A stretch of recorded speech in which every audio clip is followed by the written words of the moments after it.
So today is Friday, March 27th, and in our ongoing series of lectures on measuring and modeling crop productivity, we're into the section on respiration.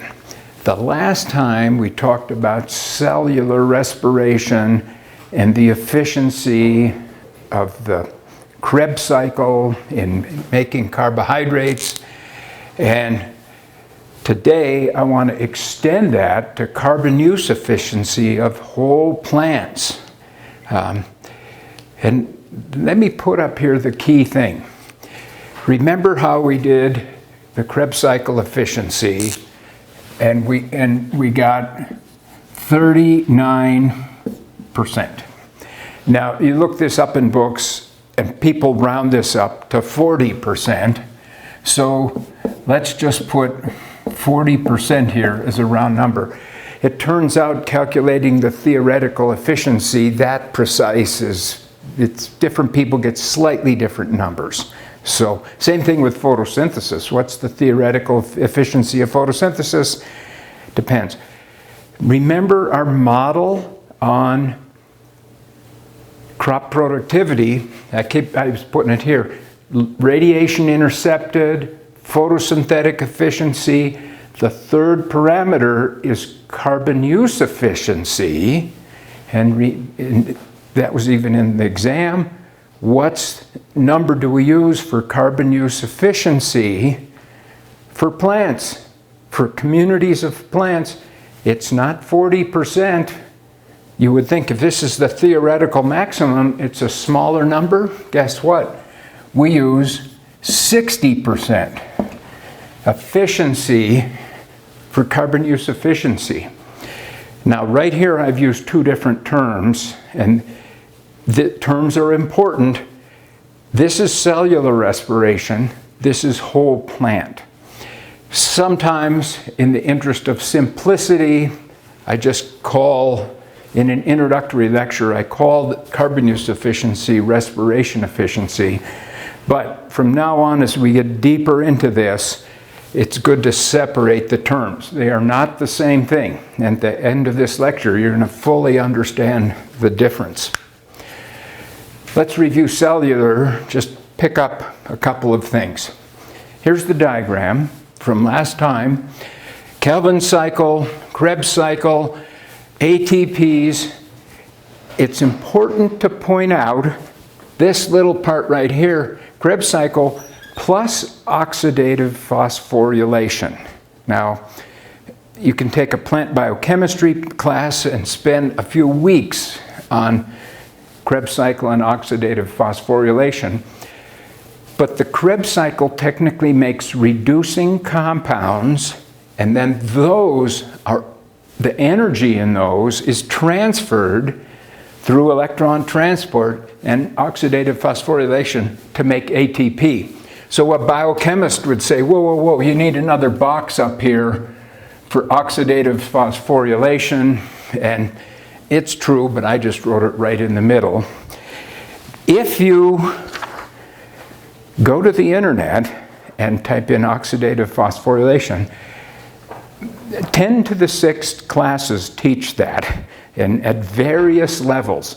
And there's a great lecture from Khan Academy on the internet about oxidative phosphorylation. Their stuff is entertaining. It shows somebody writing and everything. This isn't from, this one I made. Here's oxidative phosphorylation. And we're not going to go into this. It's just that the reducing compounds, the energy gets transferred, makes the hydrogen ion gradient, and that runs a proton pump, and it makes ATP in the end. So this is, you can argue I oversimplified this, but with this diagram, but it depends. I mean, you can go deep, deep, deep into making this complicated. But we do add oxidative phosphorylation to get ATP. That's the end result of the whole thing. So I think I'd like to put up here one more time to summarize concisely this whole thing, if we do our diagram, CO2 plus H2O goes to CH2O plus O2. Drawn to scale now to show that these are high energy outputs and low energy inputs. And of course we put the photons here in a whole bunch of arrows because there's a lot of photons to drive this up there, push it up. Now, so there's our simplified diagram. Now we take the CO2 and come down, and we have ATP plus heat. And of course over here we have back to CO2 again. The reason to draw this again is to emphasize in some other color like red, how often does CO2 limit photosynthesis? The answer is all the time. It's almost always limiting, except in controlled environments where we pump things up with CO2 to get it really high. CO2 is 0.04% of our atmosphere, so it significantly limits this efficiency. And by the way, in a practical sense, this might be 10% efficient. EFFIC. Now we go to this side. How often does oxygen limit respiration? The answer is more than you might think, but normally there's adequate oxygen. The reason it's not usually limiting is this is, ta-da, 20.9% of our atmosphere, and that comes out to be about 500 times higher than CO2. So there's so much more oxygen that it's usually not limiting this process. The size here is related to the energy content, but it could just as well be related to the concentration. But there is a long list of disorders in plants caused by low oxygen. Tubers underground. Remember, the water is so slow getting to the roots that anytime we have excess water, we're going to run out of oxygen. And of course we get parenchyma. You can think of the air-filled porosity in soil as like a freeway, a superhighway. You can go 700 miles an hour. Well, it's 10 to the 4th, right? So you can go 10 to the 4th miles an hour through the air, and now you hit the water and you got to go 1x. So this would be 10,000 miles an hour, and then you hit the water in the last centimeter and you have to go 1 mile an hour to get to the site. That's why this gets so limiting. So, turns out we are doing some studies right now on, it's on toxicity of compounds, but because of these studies, I brought in this little germination disc. I'm going to put this down here, you can see. This is a standard germination disc. This is corn, soybeans, and cucumbers in this dish. And we're looking at different compounds and how they affect growth. I can't tilt it very much because the seeds roll all over. But if you really look close, you can see the roots coming out. Now look at this. This is on a piece of filter paper, sealed with a plastic lid. Those plants have enough water?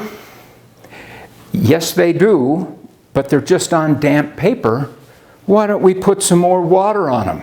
Why don't we put 50 mils of water in there and almost cover the seeds halfway?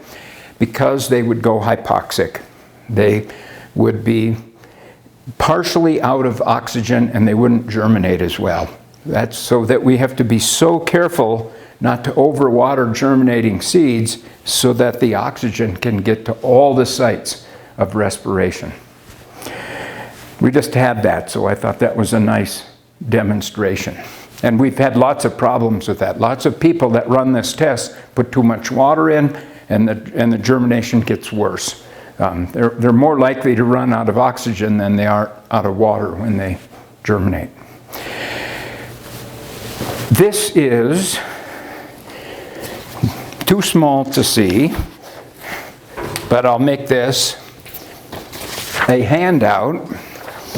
This is from an old paper. Let's see if I can zoom in here a little bit.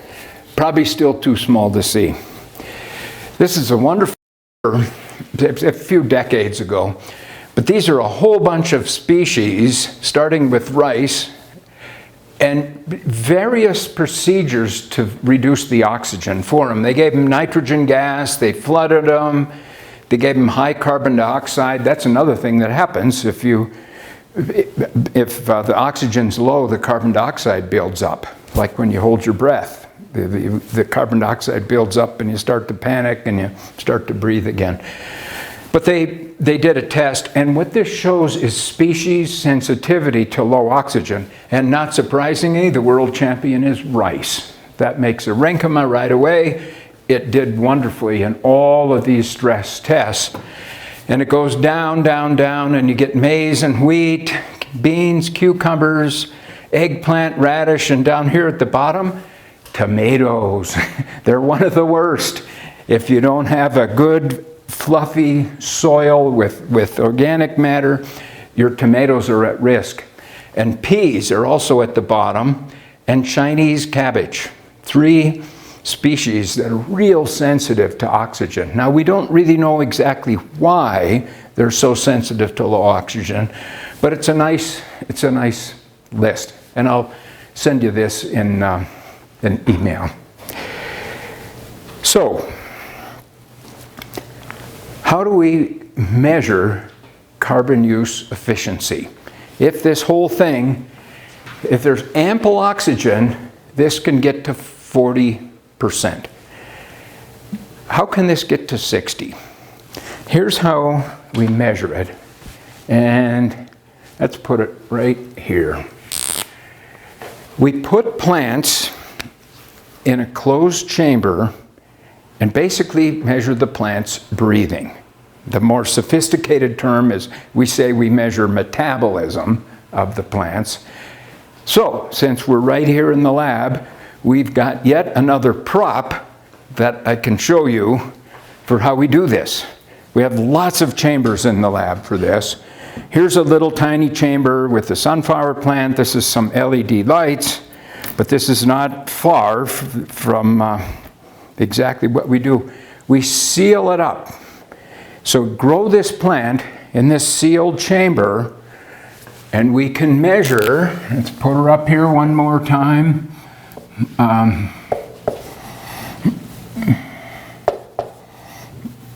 H2O.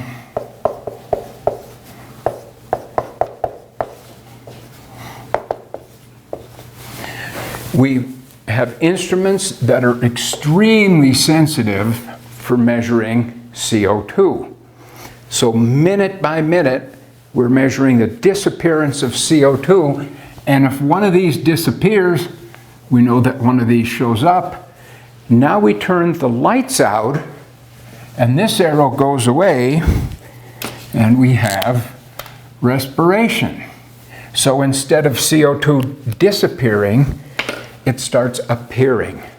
So we can measure the exact size of this arrow when the lights are on, and then the exact size of the arrow when the lights are off. Now, let me show you some real data from this. We've got lots of data. I'll send this in a view graph. Yeah, I think we can see that. This is 1, 2, 3.5 days of a plant. Could be that sunflower plant right there. The lights come on right here. This is not outside in sunlight. It's in a controlled environment. And so when the lights come on, they come on fast. Boom, we have photosynthesis. And there's units on here, micromoles per meter squared per second. They're on all day, and then at 10 p.m. the lights shut off and we have respiration for 8 hours. This is 16 hours of light, 8 hours of dark. Same thing over here, day, night. So the first thing you see from this is a young plant, and look at its growing. Even during the day, it was expanding its leaves, it was growing. The next morning it grew. This line is going up because the plant is growing. It's getting bigger. But what we're interested in is how efficiently does it use the CO2 and the carbon that it fixed in the day to make compounds at night. So here's night, here's day. Let's analyze this. Anytime we have efficiency, we have, let's put it right here, output over input. So in this case, in a whole plant, the output is net photosynthesis. I'm going to abbreviate this, PSN, and the input is gross. PSN is photosynthesis, net over gross. That's the basic principle of carbon use efficiency. And let's take a look at a line of something you're real used to seeing. Here's light. If we do a single leaf, let's put this in a different color on here. At night, there's a little respiration, and it goes up like this, LEAF. This is what we measure all the time, and here is respiration, and here is P net. All good. So this distance here, though, there's the max. This is P net, but P gross is this distance here, because respiration is going on in both the light and the dark all the time. We say dark respiration, that means it doesn't require light, but it's still running during the light. We just can't measure it. It's going on at the same time. If we did this graph here, this bottom line, these lines are running at the same time. And so what we can measure in the day is net of those two lines. And that's shown right here with the single leaf. Now, some people get this confused. They say, oh man, plants are tremendously efficient. Look, they have all this photosynthesis and hardly any respiration. Wow. That's single leaf physiologists. Whole plant physiologists put the whole plant in a box. The roots, the stems, everything. You got to count it all. You can't just do the leaf. Now let's look at what this curve looks like with the whole plant. Here's dark. It looks like that. There's way more respiration in a whole plant. Not surprisingly, because we got to count the roots in this, and we got to count the stems, everything. So here's whole plant. Now this is also a whole community of plants, but it always counts the roots. And now look what we get. P gross is much bigger. This is P gross, PG, and then here's PN, it would be up here, P net, PN.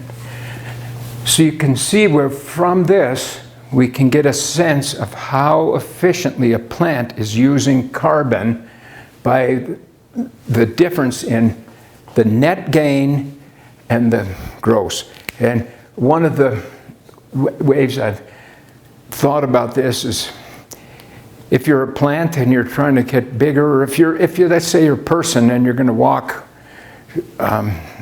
the next building over. But you can only make progress in the day. So it's daytime, and you do 3 steps forward. Now it's dark, and you don't just freeze in the dark, you take 1 step back because it's respiration. The next day, 3 steps forward, dark, 1 step back. What if we could have a plant that was only a half a step back at night? That would be great. It'd get where it's going a lot faster if we could make respiration less at night. That, in fact, has been a long-term area of study in this laboratory, trying to see how efficiently we can get plants to use carbon. Respiration goes up at high temperature. What if we make the plants cold at night? Would that help? Maybe. I'll show you the data. Let's take now, before we get into the data, how we do this. This is conceptual with the leaf curve. Now let's take this data, and I'm going to draw this right here. Here's 0, and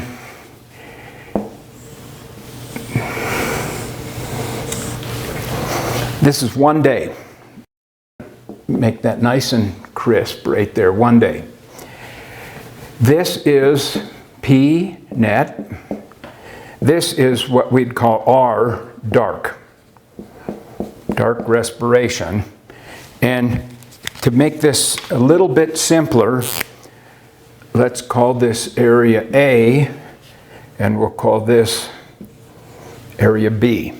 Now, when I say area, this is all per second, but this is all daily. We got to take the daily total, so we add up all the area under this curve. So this is area A, and this is area B.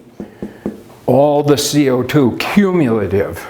So another way to show this might be something like equals the sum of Pn in the day and the sum of P gross of the whole day. So how do we get P gross? There's no P gross in here. It's just Pn and R dark. We make the assumption that respiration runs at night at the same rate as in the day. And what that means is there's an area right here that's respiration R in the light. The rate is the same. Now we can't measure this, but there's been multiple people that have studied this. Some people think it's a little bit higher in the day because there's more sucrose around, sucrose and glucose to feed the Krebs cycle. Some people think it's a little lower in the day, but we know it's at least really close, and we make the working assumption it's exactly the same. So now look what happens. If this is going on in the light, this is P gross. The whole thing. We only measure the net, but the whole thing is P gross. So now this equation becomes, put it over here, daily carbon gain. It's the sum of all of that over daily carbon fixed. Let me put the word total right here. I think that total daily carbon fixed. So we've got areas A and B that we just measured. Now let's put those numbers in here. What this equals is A minus B. That's the daily carbon gain. If this was 100 right here, and this was 25, try and write it in here, 25 units, this would be 100 minus 25. because at the end of 24 hours, the plant doesn't weigh 100, it weighs 100 minus 25, it weighs 75. That's the net daily carbon gain of a plant, which we can easily measure in this. We could take the plant out and weigh it and get this number too, but it has to be dry weight. And you got to kill the plant to get dry weight. So we measure it with CO2. How about the daily carbon fixed? That's right here. That's the sum. And now let's call this area C. Area A plus C. I could call this R light and R dark. But you can see how this whole thing right here is total CO2 fixed for the plant, and this minus this is net gain. So this is how carbon use efficiency is universally measured in plants. And that's where we get this 60%. Let's put some numbers to see what we get. It turns out a ratio of 4 to 1 is pretty good. If the plant's healthy, growing fast, daytime photosynthesis is roughly 4 times bigger than nighttime respiration. So let's put some numbers in. Let's say that's 100. Now, first of all, we're going to make the simplifying assumption that this is 12 hours and this is 12 hours. In a minute, you'll see we can work it for others. Now, the time units cancel out in this. So what we get is 100 minus 25. And if this is also 12 hours, the size of this one is also 25, because it's the exact same block. I drew them not quite to scale here, because I drew that longer than this. But it's 100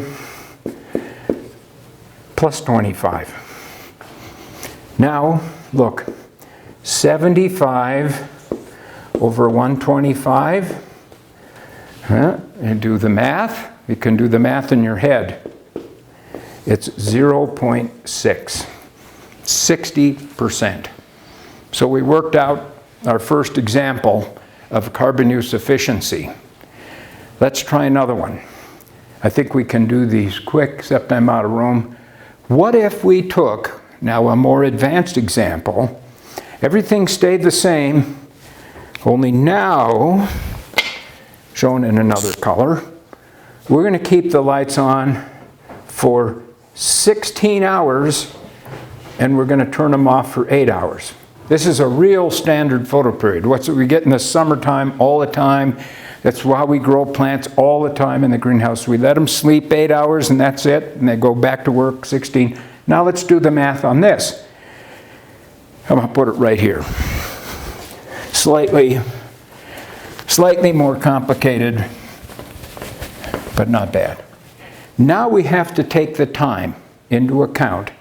So we have 100 times 16 minus 25 times 8 divided by 100 times 16 plus 25 times 8.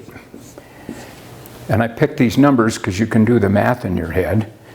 160 minus 1,600 minus 200 over 1,600 plus 200.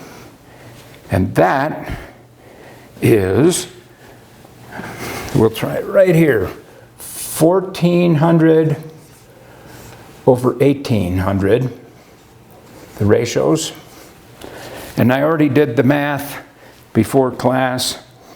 This comes out to be 75%. I think that's, let me see, I think that's the number, I gotta check. 78%. Wow. Due to the Hawkeye students that looked at this, they found a math error. that I did on the board. And it is this number right here. 16-hour day, that's correct. 8-hour night, that's correct. 16-hour day, that's correct. But look at respiration right here. The respiration ran for 16 hours. It's this whole thing. This number is wrong. That should be 16 hours because respiration ran longer. Now, 16 is twice 8. So this number is 400. Oops, sorry. That's still 200. This number down here is 400 now. And this is 2,000. And this is 70%. Not a huge thing, but this shows why these calculations are tricky. Respiration ran for 16 hours, during the light. So respiration with the long photo period went from 60% to 70, not to 78. Thanks. Look, let's just give plants long photo periods and they'll have tremendous carbon use efficiency. How about we don't let them sleep at all? We just keep the lights on all the time. They have tremendous carbon use efficiency. The models that we just did a model. We improved it from 60 to 78. We're going to save the planet just to have long photo periods everywhere. Unfortunately, it doesn't work. What we have found with studying plants is they've got to have their sleep. They've got to have respiration to make all the compounds they need. And if we give them a long photo period, guess what happens? This part gets bigger. Once it's dark, man, they have a lot of respiration. So we have tweaked this back and forth. How about we give them a cold night? We know respiration is less when it's cold. We just turn the dials and make a cold night. Maybe that'll help. So this is exactly what Jonathan France did for his PhD dissertation in this laboratory. Graduated in 2003. Here's his thesis on the shelf in the library, which is now published papers. Back then, there wasn't the internet. There was the internet, but it wasn't common. So we took these and made a popular version with the person's picture, a spiral bound purse, give it to your parents, and they show their friends. And this is his most significant graph from his whole work. And this graph is a little small to read. I'll show you the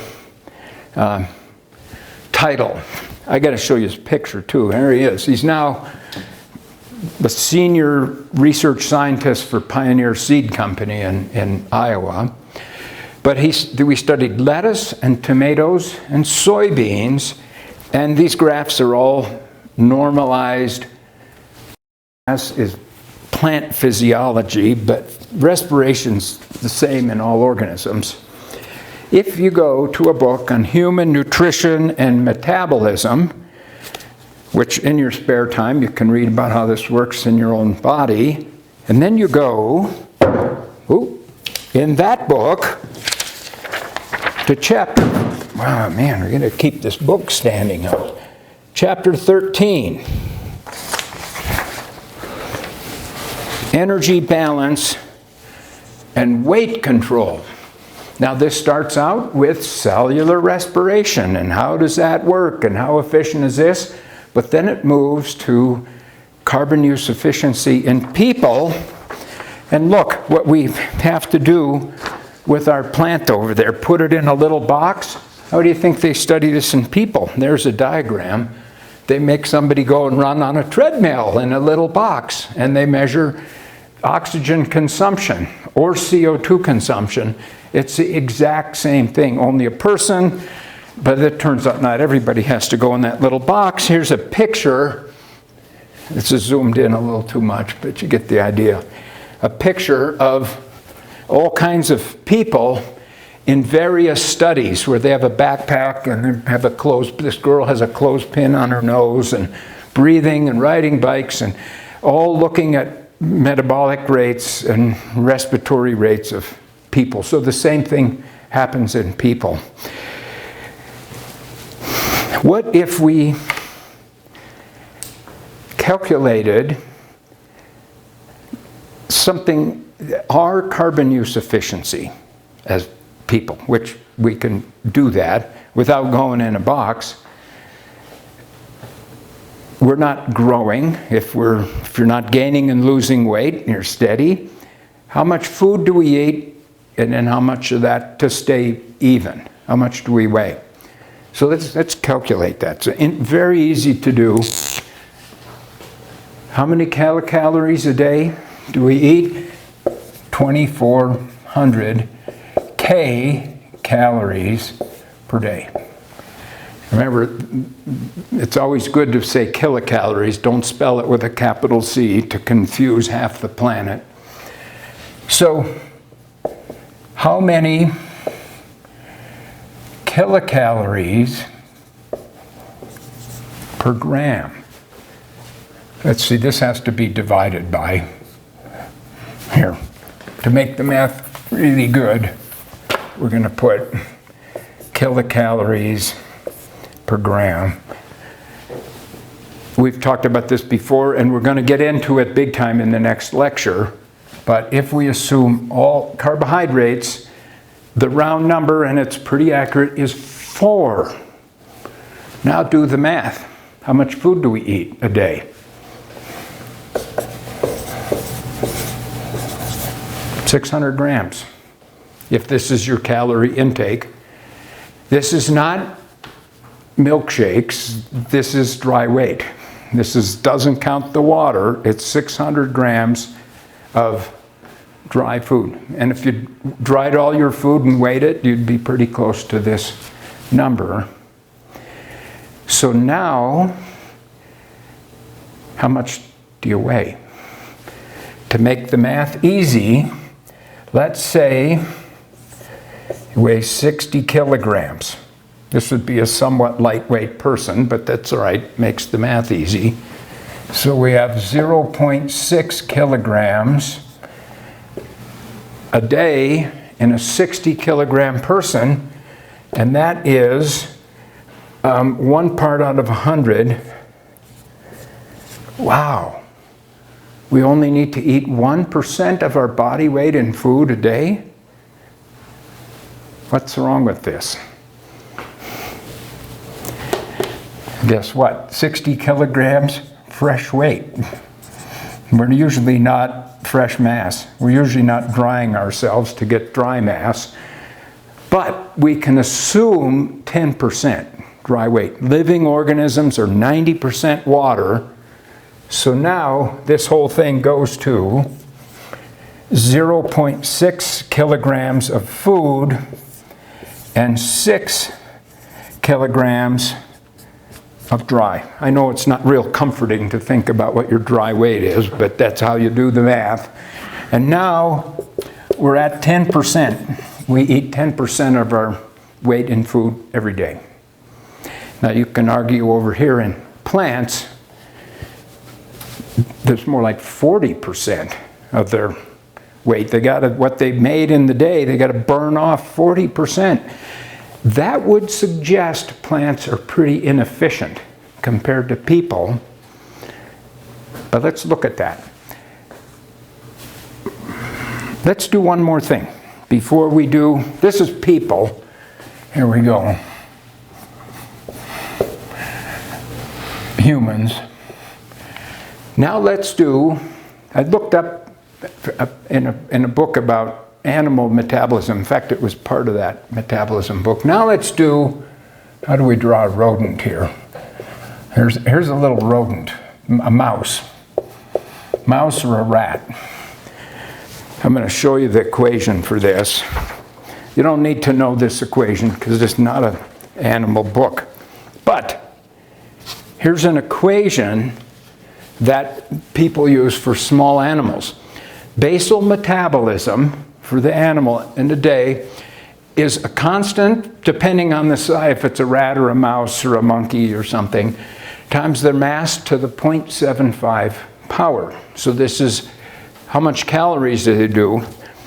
Then I can send you this as a handout, but it's interesting. It's simple enough to put numbers in here. So in rodent, I don't know if you can see this, they ate 1.55 grams for a 30-gram rodent. I had to look up the weight of a mouse. 5% of their fresh mass, but that's fresh mass. If we do it by dry mass, rodents need to eat more than 50% of their body weight a day. So if we go out over here, humans is 10%, mouse 50%. I think that's amazing. No wonder they're looking for food all the time. We're running around the high metabolic rate.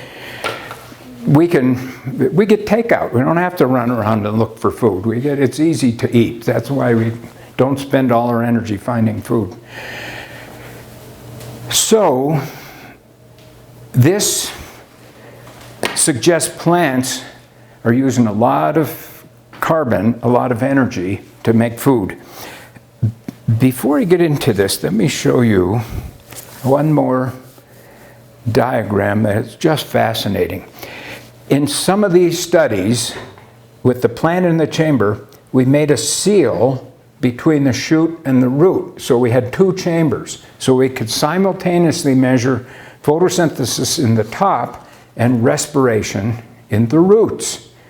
So how's that coming along? There's photosynthesis, all the sugars go to the roots, they get respired, the root system gets big. How are the root and shoot communicated? There's the data. I showed it right there, maybe I can show it. Now let's put it on the big screen. Let's walk over here. It's amazing what we found. Here's the shoot. Now this was a real long photo period. It was 20 hours of light and 4 hours of dark. If you look closely at this, the respiration it's higher in the beginning of the dark period. The plant is loaded with sugars, so it takes off, and then it goes down through the night. And there's the next night. Now look what's happening in the roots. Let's take this right here. First thing in the morning, a low number this is negative numbers now. So low numbers are low respiration. So right in the morning, the respiration is low. And look what happened during the dark period. The roots were running out of sugars, so respiration went down, down, down. The lights came on about a half an hour after the lights are on.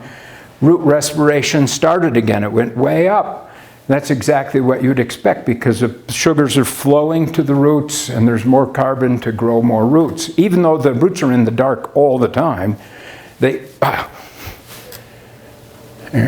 bring that back in. Even though they're in the dark all the time, they still go up and down depending on the supply of sugars from the shoot. But look what happens. In young plants, every day they took some kind of little siesta. And then they were going, and then they said, okay, we're good for the day. And they took a nap, and they started up again. We don't know why this happens, but it's just fascinating. The signals from roots to shoots, what's going on with simultaneous respiration. And you just have to make a double chamber where you measure the roots and shoots separately. So we've learned a lot about root growth as a function of shoot growth by sealing this up.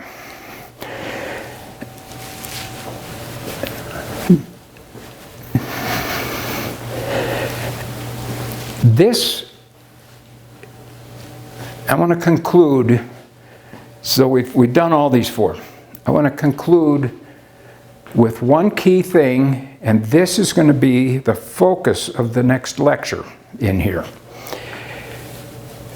This mouse was not getting any bigger. He was 100 grams when we started. We did all the studies, 100 grams. These people were not getting any bigger. They stayed the same weight. This is what we call maintenance respiration. How much energy they need to maintain. We cannot make a direct comparison between rodents and people and animals and plants because these plants are getting bigger every day. Some of their energy goes to synthesize new products, new proteins, new membranes. Over here, there's nothing new. It's only to maintain existing products. So that's what we're going to talk about next time. We're going to separate carbon use efficiency into maintenance,